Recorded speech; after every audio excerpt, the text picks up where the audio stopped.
Upgradation of scales ಬಗ್ಗೆ ನಾವು demand ಇಟ್ಟಿದ್ವಿ. ಒಂದು ಹೆಚ್ಚು ಕಡಿಮೆ 25 ದಿವಸದಿಂದ ಒಂದು ಬುಲೆಟಿನ್ನ ಬಿಟ್ಟಿದ್ವಿ. ನಾವು ಕೇಳಿದ್ದೇನಂತಂದ್ರೆ ಅಧಿಕಾರಿಗಳು ಏನು ಅಪ್ಗ್ರೇಡೇಷನ್ ಮಾಡ್ಕೊಂಡಿದ್ದಾರೆ ಅದೇ ಥರ ನಾವು ಅಪ್ಗ್ರೇಡೇಷನ್ ನಮಗೂ ಆಗಬೇಕು. ಆದರೆ ಇವರು ಏನು 150 ಅಂತ ಅವರು ಅಧಿಕಾರಿಗಳು ತಗೊಂಡಿದ್ದಾರೆ, ನಮ್ಗೆ 50 ಅಂತ ಕೊಟ್ಟಿದ್ದಾರೆ. ಈ 50 150ರಲ್ಲೇ ಹೌದು ನಾವು ತುಂಬ ಕಾರವಾಗೆ ಬಳಸಿದ್ವಿ, ತೌಡು ಕೊಡ್ತಾ ಇದ್ದಾರೆ ಅಂತ ಹೇಳಿದ್ ನಿಜ. ಯಾಕೆ ಹೇಳ್ತಾ ಇದ್ದೀವಿ ಅಂತಂದ್ರೆ ಇವ್ರು ತೌಡೆ ಕೊಡ್ತಾ ಇದ್ರು, ಭತ್ತನೆಲ್ಲ ಕೊಡ್ತಾ ಇದ್ದಿದ್ದು ಅಕ್ಕಿ ತೊಗೊಳೋದಕ್ಕೆ, ಇವ್ರು ತೌಡೆ ಕೊಡ್ತಾ ಇದ್ದಿದ್ದು. ಅಪ್ಗ್ರೇಡೇಷನ್ ಆಫ್ ಸ್ಕೇಲ್ಸ್ ಅಂತ ಅಧಿಕಾರಿಗಳಿಗೆ ಅಷ್ಟು ಒಂದು ದೊಡ್ಡ ಬೆನಿಫಿಟ್ ತೊಳ್ಕೊಬೇಕಂದಾಗ ಇವರು 150-50ರಲ್ಲಿ ಹೇಳ್ತಾರೆ. ಏನೋ GM ಹೇಳ್ಬಿಟ್ರಂತೆ, ನಾನು GM ನಾನು 150 ರೂಪಾಯಿ ತಗೊಂಡು ನನ್ನ ಸಮ ನೀವು ಹೆಂಗೆ ಲೆಕ್ಕ ಹಾಕೋದು ಅಂತ. ಅಪ್ಗ್ರೇಡೇಷನ್ ಆಫ್ ಸ್ಕೇಲ್ಸ್ ಅಲ್ಲಿ 10,000 ಹೆಚ್ಚಾಗಿದೆ. 30,000ದಿಂದ ಗ್ರೇಡ್ 1ಗೆ 40,000 ಹೆಚ್ಚಾಗಿದೆ. ಹೌದಲ್ವಾ?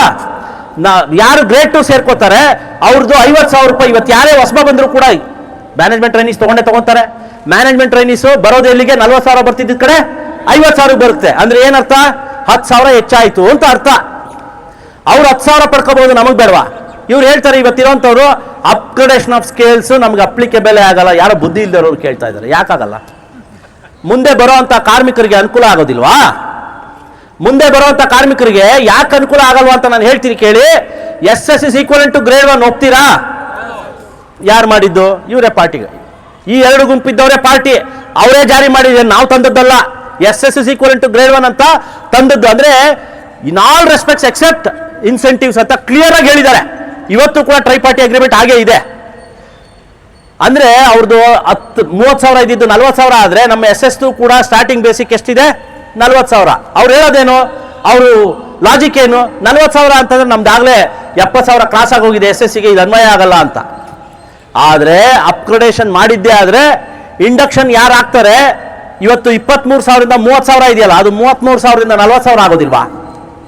ಇವತ್ತೇನು ನಮ್ಮ 1/8/2010 ಮತ್ತೆ 1/1/2012 ಅವ್ರದ್ದೇನು ಕಷ್ಟ ಹೇಳ್ಕೊಳಕ್ ಬಂದಿದ್ದಾರೆ ಅಥವಾ ಬರ್ತಾ ಇದ್ದಾರೆ, ಮುಂದೆ ಅದೇ ಥರನೇ ಒಂದು ಗುಂಪು ಬರುತ್ತೆ, ಅವ್ರದ್ದೊಂದು ಗುಂಪು ಮಾಡಿಬಿಡೋದು. ಅವ್ರದ್ದು ಇಷ್ಟೇನೆ. ಯಾವಾಗ 33ರಿಂದ 40,000 ಆದರೆ ಅವ್ರದ್ದು ಇಂಡಕ್ಷನ್ ಬೇಸಿಕ್ ಜಾಸ್ತಿ ಆಗುತ್ತೆ. ಆಗ ಇವಾಗ ಏನು ತೊಂದರೆ ಆಗಿದೆ ಅಂತ ಅವ್ರು ಹೇಳ್ತಿದಾರಲ್ಲ, ಆ ತೊಂದರೆ ನೀಗಲ್ವಾ? ಅಂತ ಕೇಸಲ್ಲಿ ಯಾರ್ಯಾರ್ದು ಅಪ್ಲಿಕೇಬಲ್ ಆಗಲ್ಲ, ಯಾರಿಗೆ ಈ ಒಂದು ಅಪ್ಗ್ರೇಡೇಷನ್ ಆಫ್ ಸ್ಕೇಲ್ಸ್ ನಮ್ಮಂಥವ್ರಿಗೆ ಆಗಲ್ಲ ಅಂತಂದಾಗ ಜಾಸ್ತಿ ಕೇಳಿ. ಯಾಕೆ 150ರಲ್ಲೇ ಇದ್ದೀರಾ? ಅವ್ರಿಗೆ 7,710 ರೂಪಾಯಿ ಬೆನಿಫಿಟ್ ಒಬ್ಬ ಗ್ರೇಡ್ 1 ಇತ್ತುಕೊಳ್ಳೋ ಸಂದರ್ಭದಲ್ಲಿ ನೇರವಾಗಿ ಹೊಸಬ ಬಂದವನಿಗೆ 10,000 ಜಾಸ್ತಿ ಆದಾಗ ನಾವು ಅಟ್ಲೀಸ್ಟ್ ಒಂದು 6,000 ಆದ್ರೂ ಕೇಳಬಾರ್ದಾ? 6,000ಕ್ಕೆ ಏನು ಲೆಕ್ಕ ಹಾಕಿ ನಾವು ಕೇಳಬಾರ್ದು ನಮ್ಮ ಸರ್ವಿಸಿಗೆ? ಇದನ್ನು ಕೇಳಿದ್ರೆ ಇವರು ಡಿಮ್ಯಾಂಡ್ ಮಾಡೋದ್ರಲ್ಲಿ ಅದು ಯಾಕೆ ಜಿಪ್ಪಣತನ ತೋರಿಸ್ತಿದಾರೋ ನನಗೆ ಗೊತ್ತಿಲ್ಲ. ಸ್ನೇಹಿತರೆ, ಬಹಳಷ್ಟು ವಿಚಾರಗಳಿದ್ದಾವೆ.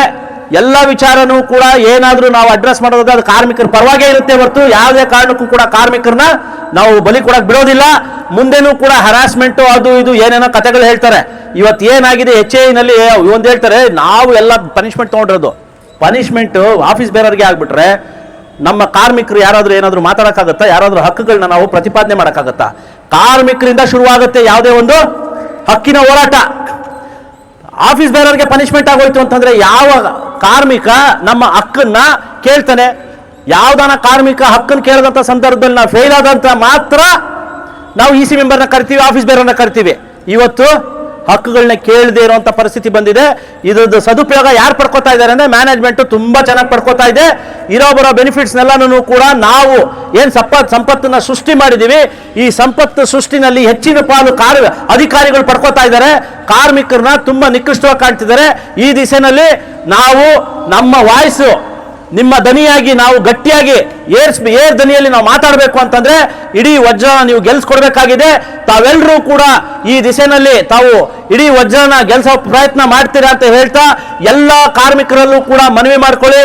ಈ ಒಂದು ವಿಚಾರಗಳನ್ನ ದಾರಿಗಳನ್ನ ಹೇಳಿ, ಏನಾದ್ರೂ ವಿಚಾರಗಳು ಅವ್ರಿಗೇನಾದ್ರು ಡೌಟ್ ಇತ್ತು ಅಂತಂದ್ರೆ ನೇರವಾಗಿ ನಮ್ಮನ್ನ ಕ್ಲಾರಿಫೈ ಮಾಡ್ಕೋಬಹುದು. ನಾವು ಶಾಪ್ ಫ್ಲೋರ್ಗೆ ಬಂದಂತ ಸಂದರ್ಭದಲ್ಲಾಗಲಿ ಅಥವಾ ನೇರವಾಗಿ ಫೋನ್ನಲ್ಲಾದ್ರೂ ಕೂಡ ಪಡ್ಕೋಬಹುದು. ಸೊ ಹಾಗಾಗಿ ನೀವೆಲ್ಲರೂ ಕೂಡ ಇಡೀ ವಜ್ರ ಟೀಮ್ ಜೊತೆನಲ್ಲಿ ಇದ್ದೀರಾ ಅಂತ ನಂಬ್ಕೊಳ್ತಾ ಇನ್ನೂ ಒಂದು ವಿಚಾರ ಜ್ಞಾಪಕ ಮಾಡ್ಕೊಂಡ್ವಿ. ಈ ಒಂದು ಬುಲೆಟಿನಲ್ಲಿ ಒಂದು ವಿಚಾರ ಬರೆದಿದ್ದಾರೆ, ಅಪ್ಗ್ರೇಡೇಷನ್ ಆಫ್ ಸ್ಕೇಲ್ಸ್ 2011ರಲ್ಲೇ ಆಗಿದೆ ಅಂತ. ಹೆಂಗೆ ಮಿಸ್ಲೀಡ್ ಮಾಡ್ತಾರೆ ಅಂತಂದ್ರೆ, ಅಪ್ಗ್ರೇಡೇಷನ್ ಆಫ್ ಸ್ಕೇಲ್ ಅಂದ್ರೆ ಏನರ್ಥ? Do you agree whatever the upgradation of scales ಅವ್ರು ಹೆಚ್ಚು ಪಡ್ಕೊಂಡಿದ್ದಾರೆ, ನಮ್ಗೆ ಕಡಿಮೆ ಆಗಿದೆ ಅಂತ ಒಪ್ಕೋತೀರಾಗಾದ್ರೆ ಇದ್ರ ಬಗ್ಗೆ ಆಮೇಲೆ ಮಾತಾಡೋಣ. ಅಂದ್ರೆ ಇದಕ್ಕೆ ನೀವು ಶೀಲ್ಡ್ ಆಗಿ 2011ರಲ್ಲಿ ಅಪ್ಗ್ರೇಡೇಷನ್ ಆಗಿದೆ, ಹಾಗಾದ್ರೆ ನಮ್ದೇನು ತೊಂದರೆ ಇಲ್ಲ, ಅವತ್ತಿದ್ದವರು ಬಿಟ್ಕೊಟ್ಬಿಟ್ರು ಅಂತ ಹೇಳೋದು ನಿಮ್ಮ ಮಾತು. ಒಂದು ವಿಚಾರ ಅರ್ಥ ಮಾಡ್ಕೊಳ್ಳಿ, ಯಾರ್ಯಾರು ವೇತನ ಪರಿಷ್ಕರಣೆ 2007 ಆಗದೇ ಇರುವಂತ ಸಂದರ್ಭದಲ್ಲಿ ಅದಕ್ಕೆ ಮುಂಚೆ ಯಾರ್ಯಾರು ಪ್ರಮೋಷನ್ ಆದ್ರು ಗ್ರೇಡ್ 1 ಆಗಿ ತಗೊಂಡ್ರು, ವೇತನ ಪರಿಷ್ಕರಣೆ ಆದ ನಂತರ ಅವ್ರಿಗೆಲ್ಲರಿಗೂ ಕೂಡ ವಿಡ್ರಾ ಆಯಿತು. ಯಾವುದು? Additional increment. ಕಾರ್ಮಿಕರಾಗಿದ್ದಾಗ ಅಡಿಷನಲ್ ಇನ್ಕ್ರಿಮೆಂಟ್ ಇತ್ತು, ಅವರು ಆಫೀಸರ್ ಆದಮೇಲೆ ಇದು ಆಫೀಸರ್ದು ವೇತನ ಜಾರಿ ಆದಮೇಲೆ ವಿಡ್ರಾ ಮಾಡಿದ್ರು.